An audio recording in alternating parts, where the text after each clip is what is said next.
Yan guys, may pato tayong nalulumpo. Yan, kaya siniparate ko, baka may sakit na. Ito yung mga sisiw ng manok tsaka pato. So, bibilis nila lumaki.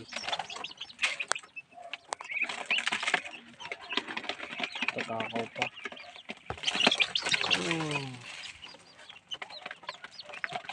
Hindi, banatan mo. Kukulit nila.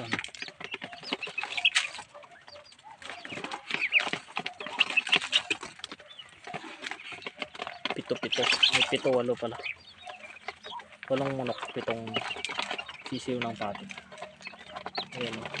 Yung pato kasi mabilis lumaki pag purong feeds yung pinapakain. Then kapag purong feeds talaga yung papakain mo dyan, 2 months pwede na siyang patayo. So, diba?